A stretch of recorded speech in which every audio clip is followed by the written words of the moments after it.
There is exactly one place on Earth where you can find this stone. Just one? Yeah, just one. And it looks like, well, frozen sea foam or like trapped cellular structures and these swirling ocean tides. It's incredibly visual. It really is.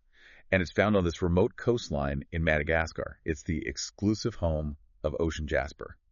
Which is what we're looking at today. Exactly. Yeah. Welcome to today's deep dive. We've got this fascinating stack of source materials today, and they claim that this highly isolated, visually mesmerizing geological oddity is actually, get this, the ultimate blueprint for surviving modern information overload. It sounds like a big promise, right? Huge promise. So our mission today is to decode how this stone can serve as a really practical tool to help you navigate your daily chaos, reduce stress, and find a sustainable personal rhythm. Right, because we could all use a bit of that. Totally. Okay, so let's unpack this.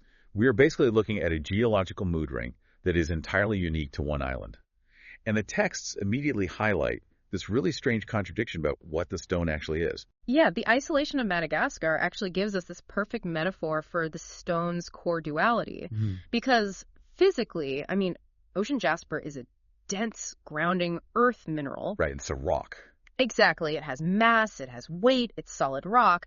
But energetically and metaphysically, our sources inextricably link it to the fluid, adaptable energy of water. Which feels like a paradox. It does. But when you look at the bigger picture of your daily life, especially when you're feeling just battered by notifications, endless emails, social obligations. Oh, I know that feeling all too well. We all do. And that specific duality is incredibly functional there. It offers grounding stability, so that's the solid rock beneath your feet. But simultaneously, it teaches you how to adapt to the fluid, inevitable changes of your environment. So you're getting, like, earth and water operating in this unified system. Precisely. It's a fascinating mechanism. It actually makes me think about the physical action of ocean waves on a jagged coastline. Oh, that's a great way to picture it. Right. Like the water rushes in, it picks up the tangled seaweed, the broken shells, the sharp glass. The junk. Yeah, all the debris. And it continuously pulls it all back out to sea over and over until the beach is completely smooth. And according to our texts, that is the primary function of ocean jasper when applied to your mind and body. It's an agent of erosion. Exactly. An agent of erosion for your emotional debris. And the sources actually map out exactly how that erosion happens by tracking the stone's resonance with our energy centers. The chakras, right. The text shows ocean jasper creating this very specific energetic bridge between the heart chakra and the solar plexus. It doesn't treat them as isolated systems. Okay, so break that down for us. What are those two centers doing? Well, the heart chakra, which is associated in our texts with the colors green and pink, the planet Venus, and Archangel Raphael, that's our center for profound self-love, compassion, and forgiveness. Okay, that makes sense for a gentle stone. But the solar plexus is different. Very different. The solar plexus is tied to yellow, the fire element, and Archangel Michael. It's our center of personal power. But more importantly, it's where we physically grip onto heavy anxiety. Like that knot in your stomach. Yes, exactly. That fear of losing control. Ocean jasper links these two centers, pulling that stagnant, fiery anxiety from the gut up into the compassionate space of the heart. Okay, wait. Let me push back on the terminology the sources use here, because I'm going to play the curious skeptic for a second. Go for it. The text relies really heavily on words like gentle soothing, soft vibrations, and calming energy. It does use those a lot. Right. But if you are dealing with deeply embedded, stubborn emotional debris, like a profound grief or a resentment you've harbored for a decade, how does a gentle stone handle that? It's a fair question. Like, think about trying to clean out a completely cluttered, corrupted hard drive on your laptop. A gentle scan doesn't fix a deep-rooted virus. Does the stone just, hit delete on those files? Or is there an actual processing mechanism? I love the hard drive analogy, actually, because it highlights a major misconception about emotional healing. The text is explicit here. The stone does not hit delete. It doesn't. No, because forcing an emotional deletion just doesn't work. The human body simply relocates repressed trauma to another physical system if you do that. Oh, wow. Yeah, that makes sense. So ocean jasper's gentle vibration functions more like a continuous patient tide. It creates what the sources define as an energetic vacuum. An energetic vacuum. Yeah. There is this brilliant line in the text you have to keep in mind. You can't fill a cup that's already full. Ah, You have to excavate the space first. You do. If you attack a deeply rooted resentment with aggressive, forceful energy, your nervous system just throws up a wall. It goes into complete lockdown. Exactly. Ocean Jasper bypasses that defensive wall by using that slow, patient water energy to loosen the soil around the trauma. So it's not a drill, it's a soak. Yes. Yeah. It allows those buried issues to naturally float to the surface without triggering your fight or flight response. That is so interesting. Right. By slowly releasing that stagnant anxiety from the gut, it creates a literal energetic vacuum. It's emptying your emotional cup through patient processing. So that states like optimism and lightness actually have the physical, the energetic real estate to exist within you. Exactly. You're making room. Okay, so the tide has pulled the debris out, the gut is unclenched, the heart is clear, and the cup is empty. But basic physics tells us that newly freed energy has to go somewhere. It doesn't just vanish. Right. Once that heavy, stagnant fear is out of the way, the flow naturally moves upward. And the texts point this energy straight to the throat chakra, which acts as the filter for communication. Yeah, that upward progression is a completely natural consequence of clearing the lower blockages. And the throat chakra has some pretty wild associations in the source material, doesn't it? It does. It's associated with the color blue and the element of air. The sources link it to nature spirits like sylphs and zephyrs, and very specifically to animal archetypes. Right. The eagle, the raven, and the spider. Yeah. Ocean Jasper acts as the conduit, carrying the newly cleared compassionate energy from the heart directly into the throat. I really want to look at those animal associations for a second, because at first glance, throwing a spider into a list with eagles and ravens feels a bit disjointed. It seems like an outlier for sure. But if we're talking about communication and the throat chakra, it actually makes a lot of sense. How so? Well, the eagle represents the macro view, right? Seeing the big picture so you don't get lost in petty details during an argument. Absolutely. And the raven is historically the messenger, delivering the hard, necessary truths. But the spider is the architect of the web. It weaves individual threads together to create a structure, which is exactly what we do with our words when we are trying to articulate a complex thought. That is the exact mechanism at play. The stone ensures that when you weave those words, the communication originates from a place of authenticity and compassion rather than a defensive posture. It filters out the ego. Exactly. It filters out the ego so you can speak your truth with absolute integrity. You're utilizing the eagle's perspective, the raven's courage, and the spider's structural care. Okay, I want to apply this to a highly specific, very stressful, modern scenario for our listeners. Let's talk about communication anxiety. Oh, everyone deals with this. Right. Think about a moment where you are sitting in a boardroom preparing to negotiate your salary, or you're defending a creative project during a brutal Q&A session. The worst feeling. Your heart is racing, your gut is in knots, and your throat feels completely closed off. When the pressure hits, most of us either stumble, swing into fierce, aggressive defensiveness, or we completely collapse into people-pleasing, just to end the discomfort. Yeah, the flight or fawn response. Exactly. So how does this stone intervene in that exact moment? Well, it intervenes by fundamentally altering your physiological baseline before you even open your mouth. How so?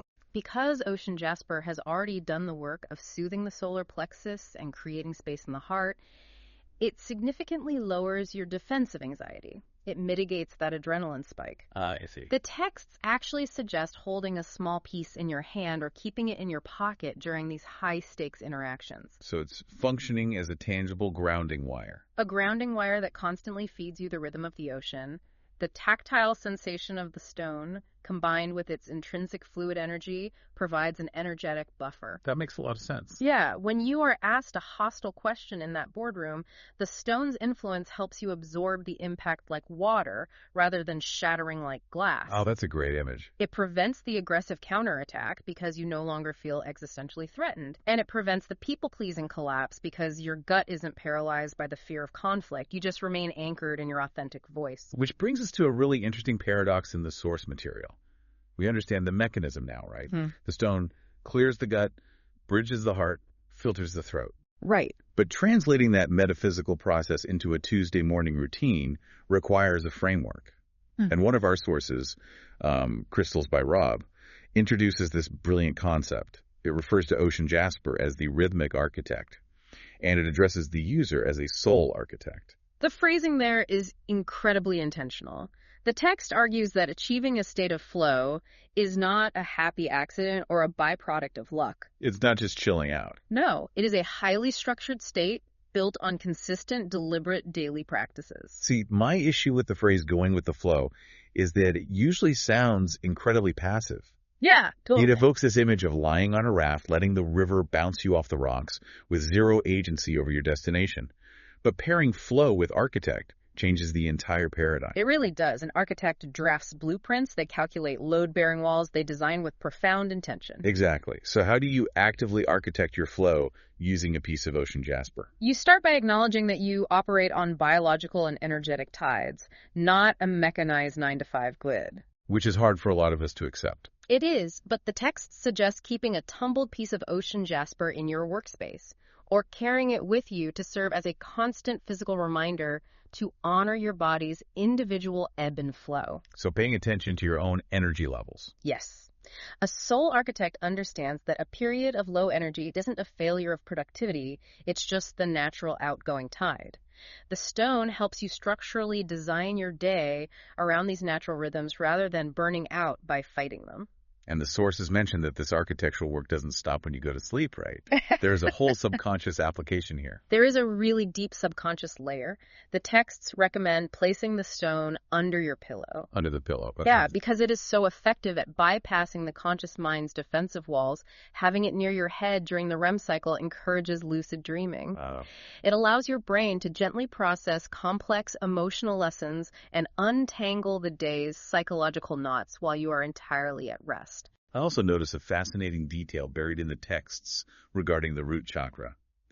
Ocean jasper is overwhelmingly categorized as a water energy stone, tied to the heart, the solar plexus, and the throat. Yes, mostly water. But the sources also carve out a gentle secondary association with the root chakra, which is our pure grounding center, tied to the earth element, the planets Saturn and Mars, and earth spirits like gnomes and dwarfs.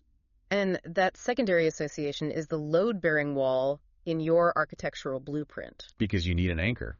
Exactly. If you are going to ride the massive fluctuating waves of your emotional tides, you need a tether. Water energy without earth energy is just a flood. It washes everything away. Oh, that's a stark way to put it. But it's true. The root chakra connection provides the gravity. It ensures that as you do this deep, fluid emotional processing, you remain tethered to your physical reality. You don't get lost in the metaphysical ether. Now, if you're going to be an architect, you have to maintain your tools. You don't buy a premium set of chisels and leave them out in the rain to rust. Definitely not. Our sources are very clear that because crystals actively absorb the heavy, stagnant energies they are clearing out of your system, they hit a capacity limit. They require a structural reset to maintain their efficacy. Regular cleansing and charging are non-negotiable if you are using the stone for deep emotional excavation. So what do the texts say about how to actually do that? Well, they outline several distinct methods for this reset. You can utilize sound vibrations like striking a singing bowl or a tuning fork near the stone, which essentially shakes the stagnant energy loose. Okay, that makes sense. You can also pass it through the smoke of Palo Santo or sage. Or you can utilize focused breath work. Let's look at the mechanics of breath work for a crystal, because, frankly, blowing on a rock sounds a bit abstract. Yeah. What is actually happening there? I know, it sounds funny, but it's about combining physical expulsion with focused intention. Okay. You hold the stone in your dominant hand, draw in a deep breath, and exhale sharply and forcefully onto the crystal. The mental intention is to blow away the accumulated negativity. So you were using the air element, which we know connects back to the throat chakra, to manually clear the energetic surface of the stone. Exactly. And once it is cleansed, the texts recommend charging it by leaving it under the moonlight. Especially during a full moon, right? Yes, particularly during a full moon, to infuse it with the gentle, reflective energy that aligns with the stone's intrinsic water nature. But here is where we hit a massive, glaring irony in the source texts. Oh, I know exactly what you're going to say. The stone is literally called ocean jasper. It is born of water energy, its patterns mimic sea foam, and it teaches us to ride the tides. Yet the text explicitly warn against leaving it submerged in a bowl of water, or tossing it into your bathwater for a prolonged soak. It is pretty ironic. How does a water stone get damaged by water? We just have to separate the energetic symbolism from the geological reality here. Physically, ocean jasper sits around a 6.5 to 7 on the Mohs hardness scale. Which means? It means it's relatively durable, but it is still a porous earth mineral with a specific polish. Prolonged submersion in water will physically degrade that polish over time, dulling its surface. So no swimming with your ocean jasper. Right. You can place it around the edge of your bathtub to absorb the ambient water energy, but it shouldn't be like soaking in it. The sources also throw up a red flag regarding sunlight, which makes sense if we're dealing with a stone that prefers the cooling, reflective nature of the moon. Yeah, a quick charge in the morning sun for an hour or two is perfectly fine to give it an injection of vibrant, active energy. But not all day. No, prolonged exposure to intense, direct sunlight will act as a bleaching agent. It will permanently fade the beautiful, complex greens, pinks, and yellows that define the stone. You are basically required to treat the physical stone with the exact same patient, gentle care that it provides to your nervous system. Let's pull all of these threads together for you, the listener. Ocean jasper is not just a visually stunning geological anomaly isolated on the coast of Madagascar. It's much more than that. It is a highly specific functional mechanism for navigating modern chaos. It's a tool for creating an energetic vacuum in your gut and your heart, allowing you to patiently process emotional debris instead of forcing a deletion. Exactly. It filters that cleared energy up through your throat, utilizing the architecture of the spider to help you speak your authentic truth without aggressive defensiveness or collapsing into people-pleasing. Beautifully said. And ultimately, it provides the blueprints for you to become the rhythmic architect of your own life, honoring your natural tides instead of grinding against them. You know, there's one final method for cleansing the stone mentioned in the text that beautifully encapsulates everything we've discussed today. Oh, what's that? It is a process called earth burial. When the stone has absorbed an overwhelming amount of heavy, stagnant energy, the text advises burying it directly in the dirt for 24 to 48 hours. Literally burying it in the ground. Yes. You are physically returning it to the earth so that nature can neutralize and recycle the absorbed negativity. The text even includes a very practical warning. Mark its spot so you can find it. Good advice. You don't want to lose it in the garden. Exactly. But if we elevate that instruction into a metaphor for your own life, it poses a really profound question. Think about the emotional burdens, the deep resentments, and the anxieties you are currently gripping in your gut. We all have them. We do. What if you allowed yourself to metaphorically bury those heaviest energies back into the earth? What if you let the natural, larger cycles of the world recycle your pain and your fear of losing control? Wow. If you can cultivate enough trust in those natural rhythms to simply put your negativity in the ground and walk away for a while, you just might unearth an entirely renewed, significantly more vibrant version of yourself. That is an incredible thought to leave on. Thank you for joining us on this deep dive. We will see you next time.